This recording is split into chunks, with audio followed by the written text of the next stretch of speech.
team, and we'll talk about that.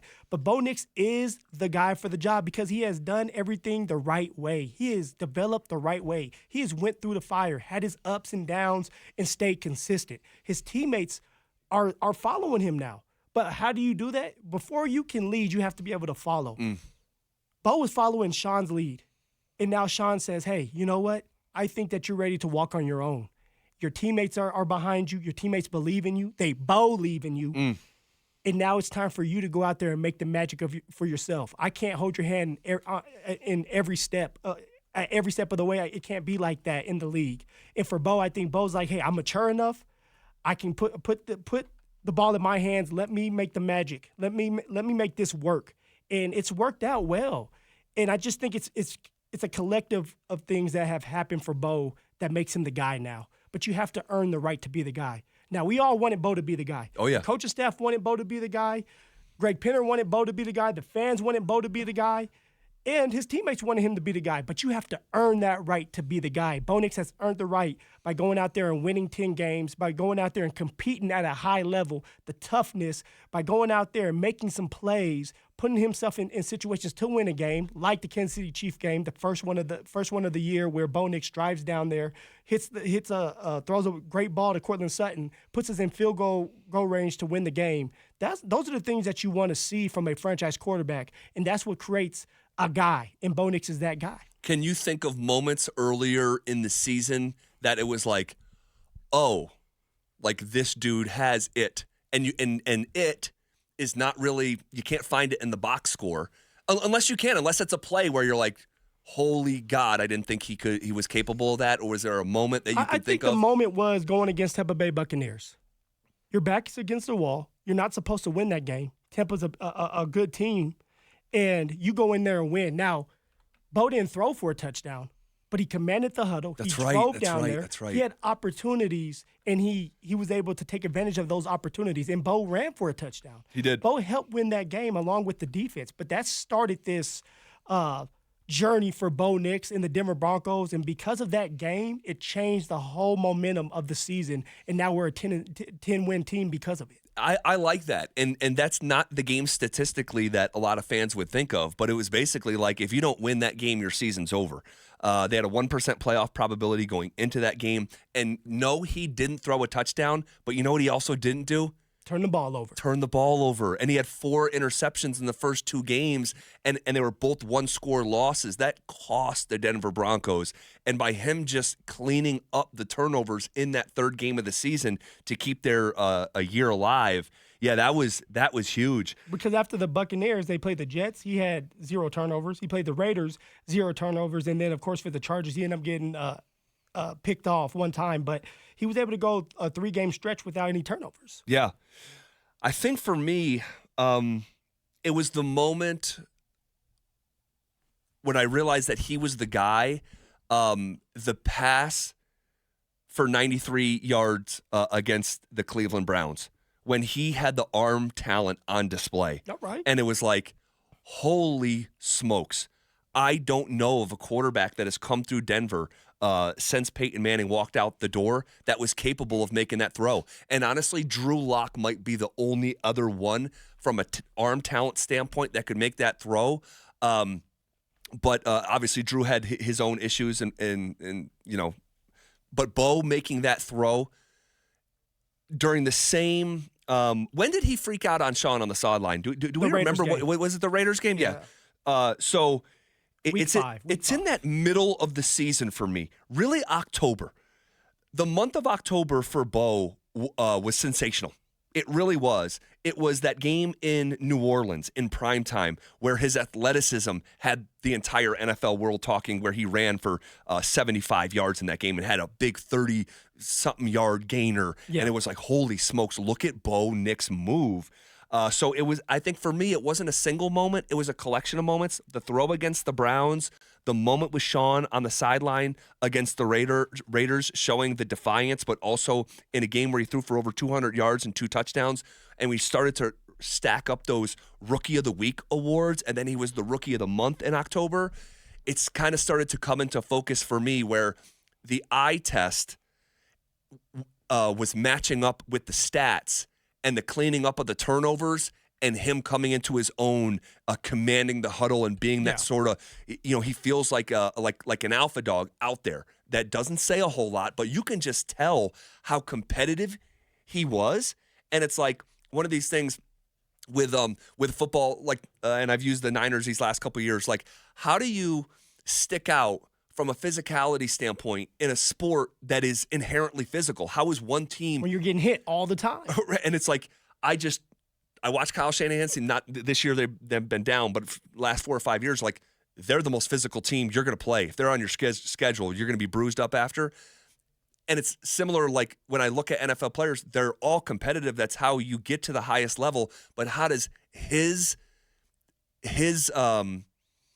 competitive How does he fire, stand out? How does he stand out? It does stand out. Like, it's like Josh Allen, right? And I know Buffalo Bills, but Josh Allen stands out. He's competitive as heck. When he's running people over, when he's diving for a touchdown, when he's trying to catch a touchdown, when he's throwing, like, the energy is there. Lamar Jackson's another one. The energy is there. Everybody's rallying around him. Bo Nix is the same way. Bo Nix against the Cincinnati Bengals on a 3rd and 5 takes off for a first down, gets up with a little bit of momentum, with a little bit of energy, and that's what you want as a teammate. When you're looking at Bo, you're like, man, that's the dude for the job. He'll put his body on the line. He'll make that first down for us. But also, in order to be the dude, you have to see how that dude looks like when he's at his lowest. Sure. And when Bo, his first two games of the year were pretty bad. Bo threw for 4 interceptions in 2 games.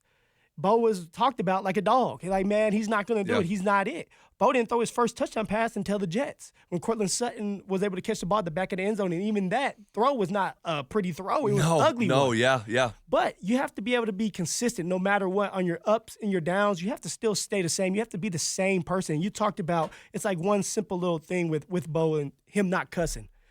But the thing about that is, Bo is beaten to his own drum. He believes that, hey, I just don't cuss, and I'm not going to let anybody change me.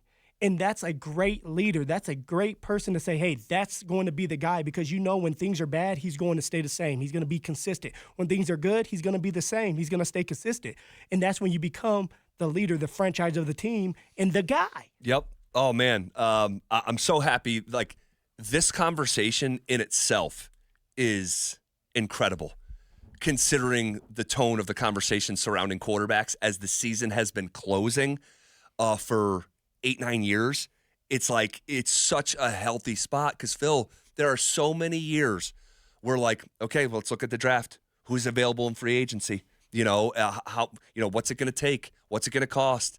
They tried everything. They tried the first rounder in Paxton. They tried the 7th rounder in Trevor. They tried the 2nd round discount double check guy in Drew Lock. They tried old man Joe. They went in free agency with, hey, he's still in his prime. We've seen him do it. Let's go get Teddy Bridgewater. I mean, it was just nonstop, and the fact that we're having these type of conversations are super, super healthy. Here is Sean Payton after the game talking about Bo Nix.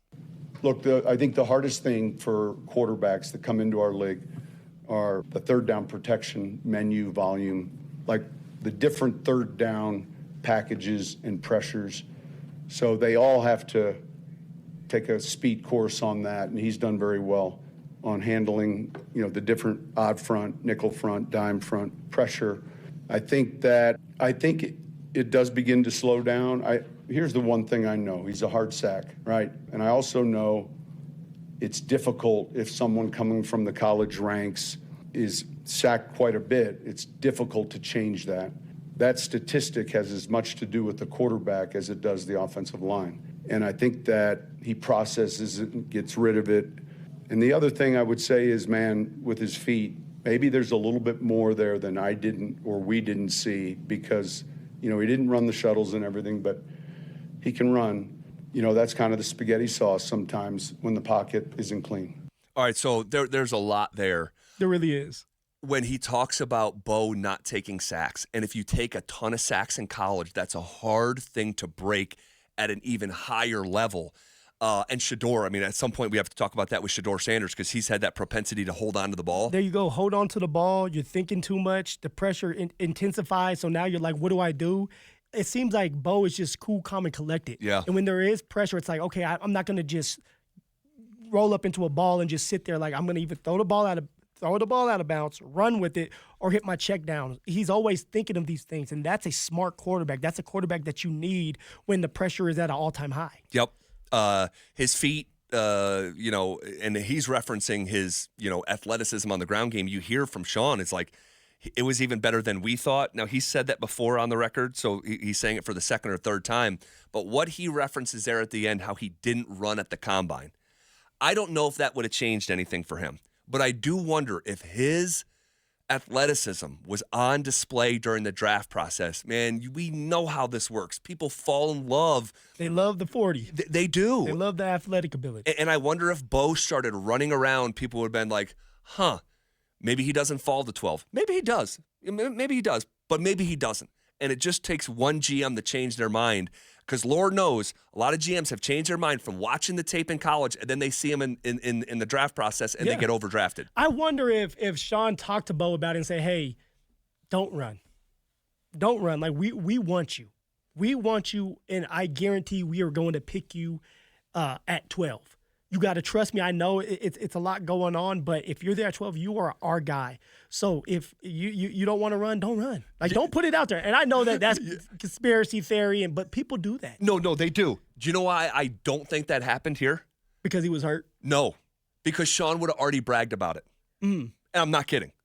If he told Bo, hey, don't run, you have a draft day promise at 12, that's like... But maybe that's his secret sauce.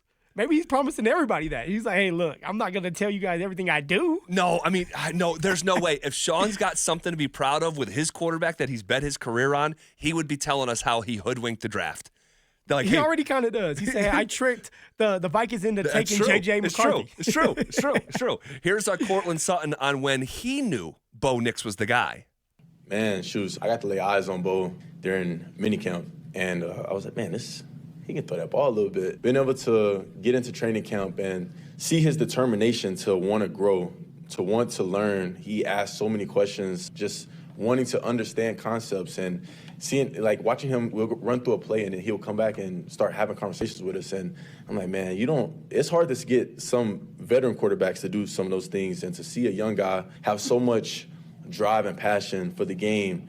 It makes everyone around you better. And I think I might have said it before, but for your quarterback to be the guy that has that energy, that has that juice, that comes to work every day with a smile on his face and a determination to get better, when your quarterback's that guy, it makes everybody else in the entire building better. And he's that guy. He shows up to work and he's just determined to be the best him that he can be. And it ultimately makes everyone around him better.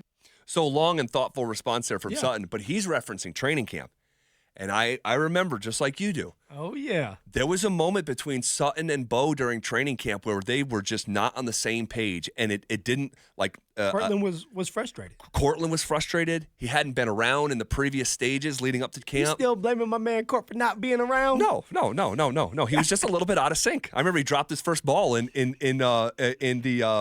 the warm-ups. It was like, well, I told Cort, I said, Cort, drop the first one because you're going to go for 1,000 this year, buddy. but it was that time. There was a play down the left sideline. It was an intense part of practice. At the end of practice, they were not on the same page, and coaches got involved. Coaches ended up getting involved, where it was Davis Webb had to come over, and the conversation persisted, and it was animated. And then the passing game coordinator, I think Johnny Morton, I think is his name, he had to come over, and it was just that was like the formation of this awesome partnership between Bo and Sutton.